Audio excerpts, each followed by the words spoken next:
வணக்கம். சற்று முன் கிடைக்கப்பெற்ற மிக மிக முக்கியமான செய்தி ஒன்று வெளியாகியுள்ளது.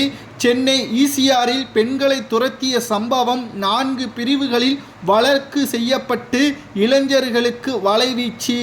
இந்த காரில் வந்தவர்கள் திமுகவினர்கள் என்பது உறுதி செய்யப்பட்ட நிலையில் இவர்கள் யார் என்ற தகவல்தான் தற்பொழுது சமூக வலைதளங்களில் வைரலாக பரவி வருகிறது.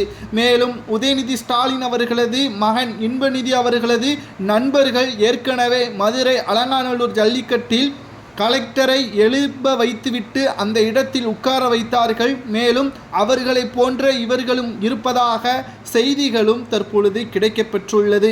இந்த சம்பவத்திற்கு அதிமுக பொதுச் செயலாளர் எடப்பாடி பழனிசாமி, பாமக தலைவர் அன்புமணி ராமதாஸ் மற்றும் பாஜக மாநில தலைவர் அண்ணாமலை உள்ளிட்ட அரசியல் கட்சி தலைவர்கள் கடும் கண்டனத்தையும் தெரிவித்திருக்கிறார்கள். அதாவது சமூக வலைதளத்தில் வைரலாகி வரும் இந்த வீடியோ 2க்கும் மேற்பட்ட இளம்பெண்களை ஒரு காரில் ஈசிஆர் சாலையில் நள்ளிரவு சென்றுள்ளனர். அந்த காரை திமுக கட்சி கொடி பொருந்திய காரில் வந்த 5ற்கும் மேற்பட்ட இளைஞர்கள் நடுரோட்டில் இடைமறித்திருக்கிறார்கள். அதிர்ச்சியடைந்த காரில் இருந்த பெண்கள் கூச்சலிடுகிறார்கள்.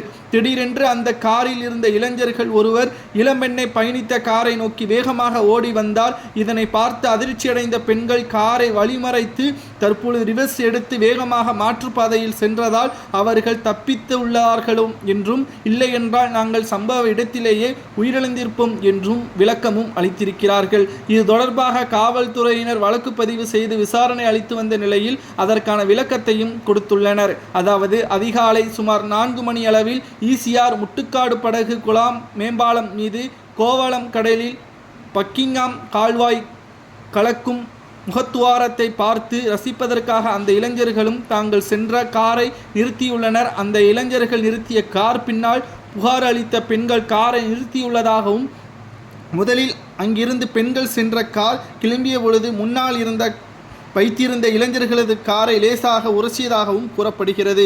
இதனை தட்டி கேட்பதற்காகத்தான் இளைஞர்கள் சென்றார்கள் என்றும் காவல்துறையினர் கூறி வருகிறார்கள்.